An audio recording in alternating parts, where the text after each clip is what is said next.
Hi friends, welcome to as home. எப்போதுமே ஒரே மாதிரி இட்லி தோசை செய்கிறோமா? அந்த மாதிரி அரிசி மாவில் இட்லி தோசை இல்லாமல் பச்சை பயிறு மாவை யூஸ் பண்ணி எப்படி நல்ல கிறிஸ்பியான தோசையும் பணியாரமும் செய்யலான்னு பார்க்கலாம் வாங்க. 2 கிளாஸ் பச்சை பயிருக்கு அரை கிளாஸ் உளுந்து எடுத்திங்கன்னா கரெக்டாக இருக்கும். ரெண்டையுமே 8 மணி நேரம் ஊற வச்சுருங்க.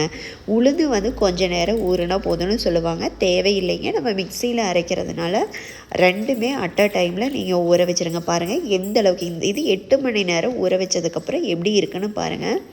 தண்ணியை நல்லா ஃபில்ட்ரு பண்ணிவிட்டு இப்போ ஒரு கைப்பிடி அளவு கருவேப்பிலை, 2 பச்சை மிளகாய், ஒரு துண்டு இஞ்சி, கொஞ்சம் ஜீரகம், தேவையான அளவு உப்பு, கொஞ்சம் ஸ்பைஸியாக வேணால் இது எல்லாமே இன்னும் கொஞ்சம் அதிகப்படுத்திக்கிங்க.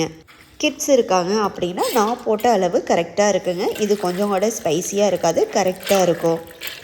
இதை ஒரு மிக்ஸி ஜாருக்கு சேஞ்ச் பண்ணிக்கிங்க. நான் இன்றைக்கி 1/4 கிலோ பச்சை பயிறு எடுத்துருக்கிறேன். உங்களுக்கு 1/4 கிலோங்கிறது 1 கிளாஸ் வருது. அதில் 1/4 கிளாஸ் உளுந்து எடுத்துருக்குறேங்க. நான் நைட் தூங்கும்போதே ஊற வச்சுட்டேன். மார்னிங் எழுந்த உடனே இதை ஒரு மிக்ஸி ஜாரில் சேஞ்ச் பண்ணி இப்போ நல்லா நைஸாக அரைச்சி எடுத்துக்கிறேங்க. ரொம்ப நைஸாக அரைக்க தேவையில்லை.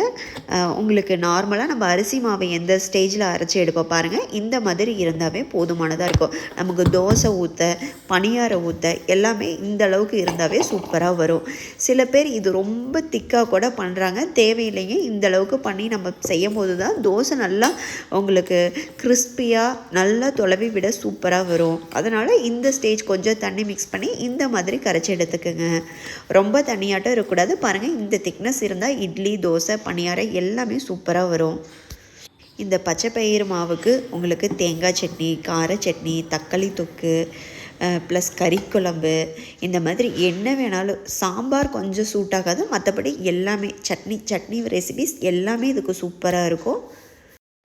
அதே மாதிரி கொஞ்சம் மசால் மிக்ஸ் பண்ண குழம்பு, அதுவும் ரொம்பவே டேஸ்ட்டாக இருக்கும். ஒரு தோசைக்கல்ல இப்போ கொஞ்சம் நெய் தடவிட்டு நம்ம இந்த தோசையை நல்லா ஊற்றி எடுத்துக்கலாம். பாருங்கள், சப்போஸ் கிட்ஸு ரொம்ப குழந்தைக்கெலாம் நீங்கள் ஊட்டி விடணுன்னா ரொம்ப நைஸாக ஊற்ற வேண்டாம். பாருங்கள், இந்த மாதிரி இருந்தால் கொஞ்சம் அவங்க சாப்பிட்றதுக்கு கொஞ்சம் சாஃப்டாக வேணும் அப்படிங்கிற பட்சத்தில் நீங்கள் இந்த மாதிரி ஊற்றி கொடுங்க.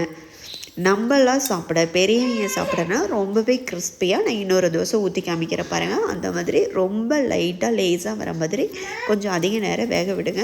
இந்த தோசை ரொம்ப கிறிஸ்பியாக சாப்பிட அவ்வளோ டேஸ்ட்டாக இருக்கும். யாருமே இந்த தோசையை வந்து வேண்டான்னு சொல்லவே மாட்டாங்க. ஹெல்த் வைஸ் ரொம்பவே சூப்பரான ஒன்று. நிறையா பேர் வீட்டில் பாசி பருப்பு மட்டுமே தான் சாம்பார் வைக்கிறாங்க. இந்த மாதிரி முழு பச்சை பயிறு வச்சு நம்ம இந்த மாதிரி தோசை ரெசிபியாவது பண்ணி கொடுக்கும்போது அதோட ஹெல்த் பெனிஃபிட் ரொம்பவே நல்லா இருக்குங்க. இது ரொம்ப நேரம் புளிக்கெல்லாம் வைக்க தேவையில்லை. நீங்கள் மாவை அரைச்ச உடனேவே தோசையாக ஊற்றிக்கலாம், பணியாரமாக ஊற்றிக்கலாம், ரொம்பவே சூப்பராக வரும்.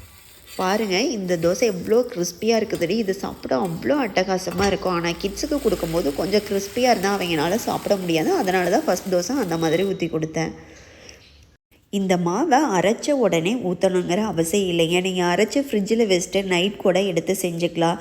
இல்லை நீங்கள் ஒரு 2 நாள் ஃப்ரிட்ஜில் வச்சுருந்து எடுத்து செஞ்சிங்கன்னா கூட ரொம்பவே நல்லா இருக்குது. வெளியில் வச்சுட்டா மட்டும்தான் உங்களுக்கு பிழிச்சிரும்.